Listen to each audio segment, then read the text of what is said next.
They said she was just a kid with a map. That's all Lieutenant Harper Cross was to them. 28 years old, sharp-eyed, quiet in the corners of the briefing tent. She scribbled notes while the older officers smirked and traded war stories. She wasn't born when half of them first wore their uniforms, and to men who measured authority in gray hair and campaign ribbons, she would always be the rookie. But what none of them knew, what they refused to see, was that her pen was sketching out the one truth that would decide who lived through the coming week. If you agree that experience isn't measured in birthdays but in what you notice when no one else is watching, then like and subscribe, because this is the story of the scout they brushed off, until her recon saved them all. The war zone was thick with heat and dust, the kind that clung to the throat and refused to leave. In the forward operating base, maps stretched across folding tables, coffee rings bleeding into the corners where coordinates had been marked and erased 100 times. The seasoned officers circled like hawks around prey, leaning on the weight of reputation, convinced that their way, the old way, was the only way to victory. Harper sat among them, but never truly with them.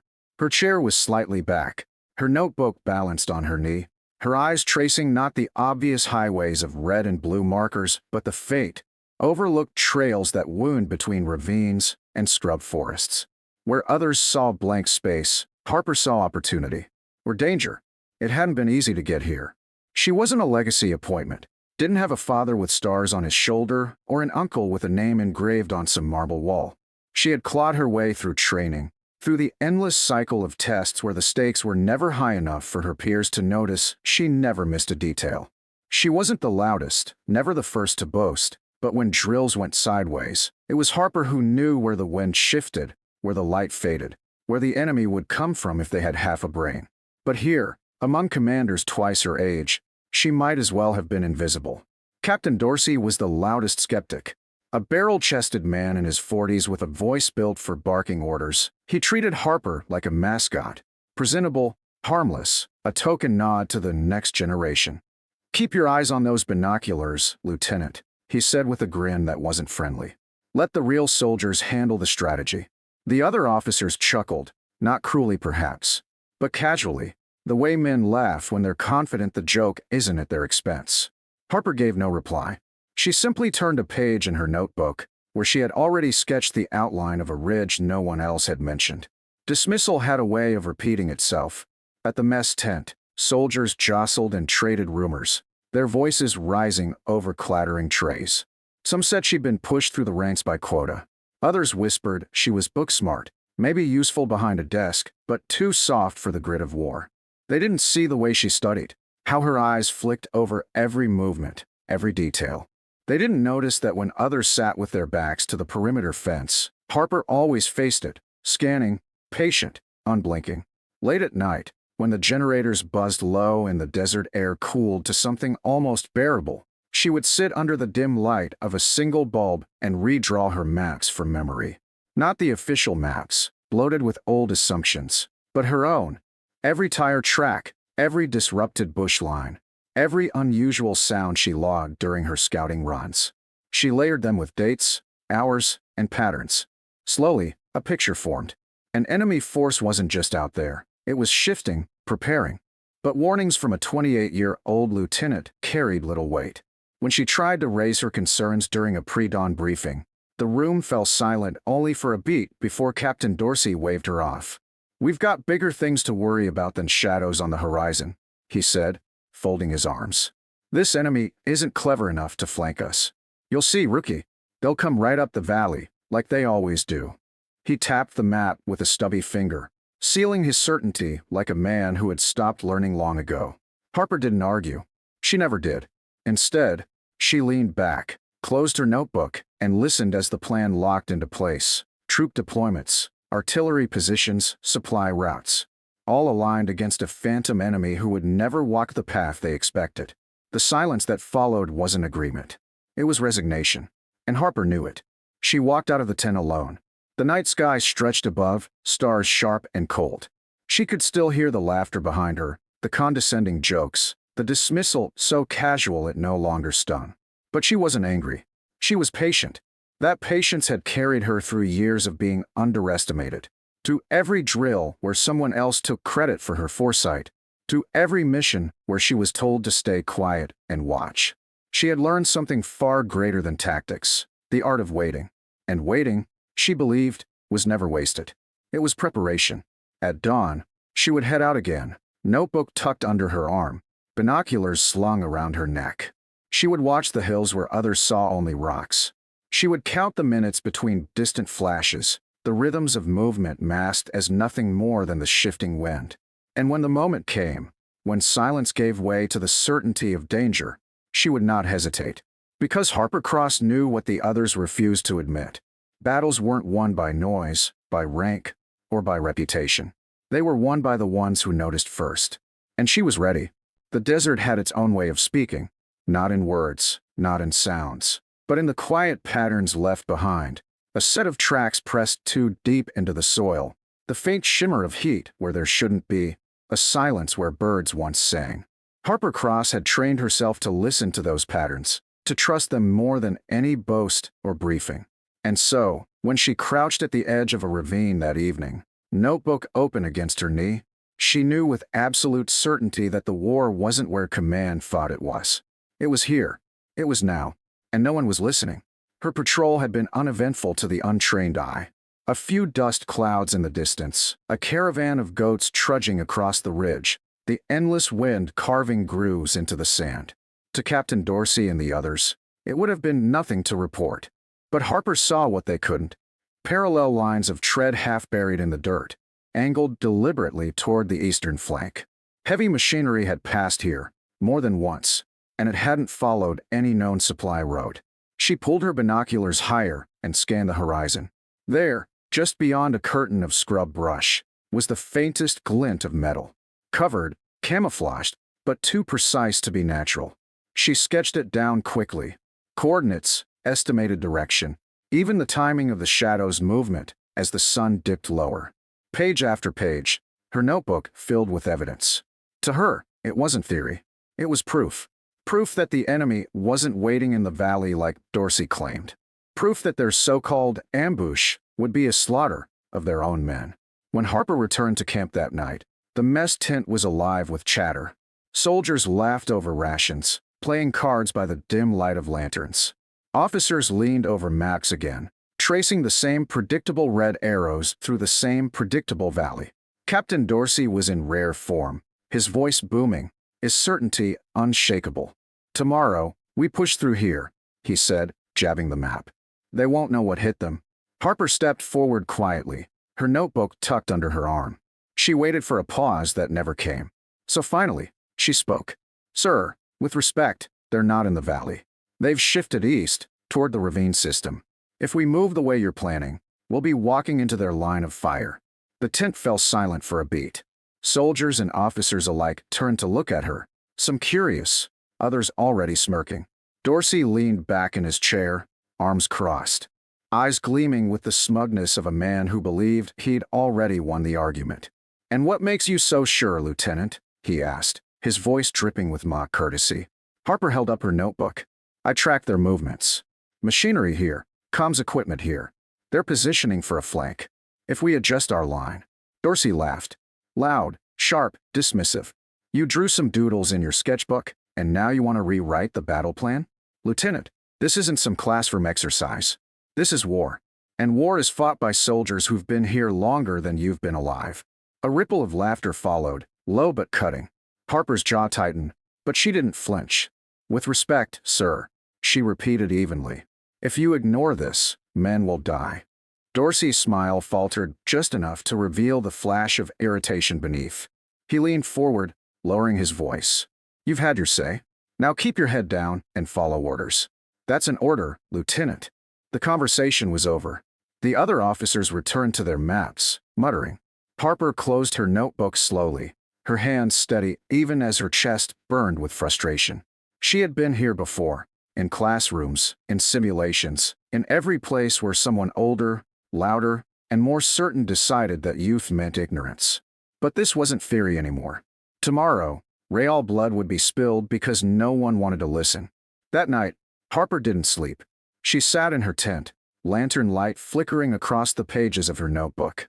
Every line, every calculation told her the same story. The ambush was coming, but not where command fought. She could almost feel it, the tension in the air, the way the earth seemed to hold its breath before the storm. At 0200 hours, she made her decision. She gathered her gear quietly, careful not to wake the others. A handful of younger soldiers, men and women barely out of basic, but who had watched her work and trusted her instincts, met her at the perimeter fence. "You sure about this?" one whispered. Harper nodded once. "If we don't confirm, they'll never believe it. And if we're right, we'll be the only chance they have." They moved under the cover of darkness, silent as shadows across the barren terrain. The air was cool, the sky stretched wide and indifferent above them. Every crunch of gravel underfoot felt louder than it was, every gust of wind a potential betrayer. Harper led them east, toward the ravine. An hour later, they saw it. Not one enemy camp, not a handful of scouts, but rows of armored vehicles hidden beneath netting. Camouflaged artillery crouched like predators in the shadows. Enemy troops moving with precision and discipline. It wasn't preparation for defense. It was the staging ground of an offensive that would have gutted Harper's unit by sunrise. Her team froze, breath caught in their throats. One of the younger soldiers muttered, "Holy hell." Harper silenced him with a raised hand. She crouched low, pulling her notebook out once more. Every detail mattered. Unit markings, vehicle counts, direction of guns, even the rhythm of watch rotations. She sketched with the urgency of someone who knew every second could decide hundreds of lives. When they retreated, it was inch by inch, silent, deliberate. By the time they reached camp again, the horizon was beginning to glow faintly with the first threads of dawn. Harper wasted no time. She bypassed Dorsey's tent entirely and marched straight to the comm station, demanding a direct line to Colonel Arden, the one superior she knew might still remember her from training. The operator hesitated, but Harper's voice was sharp, steady, unyielding. "Patch me through. Lives are at stake." And when the colonel's voice finally crackled through the static, Harper didn't waste a single breath. "Sir, this is Lieutenant Harper Cross. I have confirmed enemies staging east of the ravines. Artillery, armor, infantry, enough to overrun us at dawn. Coordinates to follow." There was a pause on the line, long enough that Harper wondered if he would dismiss her too. But then, the colonel's voice hardened. "Send me everything you've got, Lieutenant. Now." Her hands shook only once as she transmitted the coordinates and sketches. When she finished, she closed her notebook, exhaling slowly. She had done all she could. Now it was up to them. In the distance, the camp stirred awake. Engines rumbled, boots crunched, men stretched and laughed, oblivious to the storm gathering just beyond the hills. Harper stood among them, silent, knowing the truth. Tomorrow would not go as Captain Dorsey promised. Tomorrow, the enemy would come. And only she was ready. Dawn broke with a deceptive calm. The horizon glowed faint gold, the kind of light that made the desert look almost gentle, as though it hadn't been waiting all night to consume the unprepared. At the forward base, soldiers laced their boots and shouldered rifles, the air thick with routine and false confidence. Captain Dorsey strode through the ranks, barking the same orders he'd rehearsed the night before, pointing toward the valley like it was already won. To anyone watching, it was just another morning in war. But to Harper Cross, standing silent at the edge of camp, notebook pressed to her chest, it was the edge of a cliff only she could see. The first strike came not from the valley but from the east, exactly where Harper had warned. A thunderous crack split the air, the ground trembling under the weight of enemy artillery. Sand and metal erupted in geysers across the flank. Soldiers scrambled, shouting in confusion, scattering in the wrong direction. Dorsey spun, his face blanching as he realized his flawless plan had shattered before it even began. "It's a fate," he roared. "They're coming from the side." But his voice was drowned in the storm of fire. What the soldiers didn't know was that the colonel had listened. Hours earlier, while Dorsey dismissed shadows, Colonel Arden had repositioned reserves quietly, shifting artillery and armor to the east, unseen in the pre-dawn dark. And when the enemy surged forward in full force, expecting to carve through an undefended flank, they met a wall. A brutal, coordinated wall of counterfire. Mortars answered mortars. Guns blazed. The ravine that should have been their secret pathway became a killing ground. Chaos swallowed the battlefield. Radios crackled with half-finished reports. Boots pounded across shifting sand, and the enemy's confident advance crumbled as round after round hammered their concealed positions. For every volley they fired, 3 came back. Harper, crouched near the command post, watched as the map she had drawn in her notebook unfolded in reality. Their ambush inverted, their advantage undone. Soldiers who had mocked her sketches now shouted coordinates pulled directly from her notes. She heard one of the younger privates cry out over comms. Lieutenant Cross had this marked. She called it. Dorsey stumbled through the smoke, trying to reclaim authority. His commands were scattered, panicked, ignored. Men weren't listening to him anymore. They were looking to the east, toward the lieutenant who had been right when it mattered most. Harper didn't shout. She didn't need to. She moved with calm precision, guiding soldiers toward cover, pointing out firing angles, jotting quick notes that were passed down the line like scripture. Every order she gave was clipped, measured, and effective. The tide turned quickly. What began as a near disaster ended as a rout. Within hours, the enemy retreated, their offensive shattered, leaving behind smoking wreckage in the ravines where Harper had first seen the shadows. The battlefield grew quiet again, eerily so, broken only by the hiss of fires and the ragged breaths of survivors who couldn't quite believe they were still standing. When the dust settled, the colonel arrived. No fanfare, no entourage, just a blackened uniform coated with sand and the steady eyes of a man who had seen too much war to be impressed easily. He walked straight through the lines, past the wounded being carried to stretchers, past the shell-shocked officers staring blankly at their ruined maps, until he stopped in front of Harper Cross. The soldiers nearby went silent. Even Dorsey, his face streaked with ash and shame, fell still. Colonel Arden removed his helmet and studied Harper for a long moment. Then, without a word, he raised his hand in salute. Not to rank, not to reputation, but to the lieutenant whose foresight had saved them all. The air seemed to freeze. A colonel saluting a scout half his age. And when Harper hesitated, unsure if she deserved it, Arden's voice cut through the quiet. "This victory is yours, Lieutenant Cross. Your eyes, your judgment, your courage turned the tide. Don't let anyone tell you otherwise." A ripple moved through the ranks. Soldiers who had laughed at her now straightened, some saluting in unison, others simply lowering their heads in quiet respect. The weight of what she had done settled over the camp like a new standard, one not carried on ribbons or medals, but in truth undeniable. Captain Dorsey stepped forward, his mouth opening as if to speak, perhaps to salvage pride or offer apology. But Arden silenced him with a glance. "You ignored her warnings," the colonel said evenly. "You risked every man here out of arrogance. You are relieved of operational authority, effective immediately."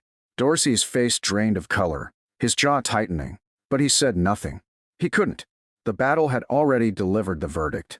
Harper stood still, her notebook clutched in her hand.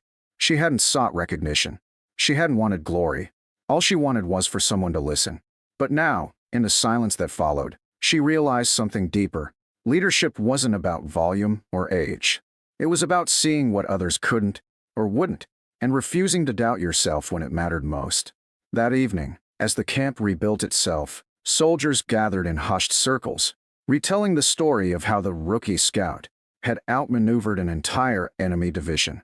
Some described the notebook like a relic, passing it between hands before Harper gently reclaimed it. Others spoke of the colonel's salute, a moment that shifted the very air they breathed. Words spread faster than orders. Lieutenant Cross had saved them. Weeks later, long after the battle had passed into reports and statistics, the story remained alive. Recruits whispered it during drills. Veterans repeated it with a kind of grudging admiration. And somewhere in the heart of the base, Harper sat quietly, notebook open once more, sketching the terrain for the next battle no one else yet saw. Because wars don't wait for validation. And Harper Cross had learned that sometimes the greatest victories are born not in command tents or briefing halls, but in the silence of a single scout who refused to be brushed off. In the end, her name carried farther than she ever imagined. Not as rookie, not as kid, but as the soldier whose recon had led to the enemy's complete defeat. And for every young lieutenant who came after, every voice dismissed for being too new, too small, too untested. There was her story, etched into memory like a line drawn across a battlefield. A reminder, never overlook the quiet ones who see what you don't.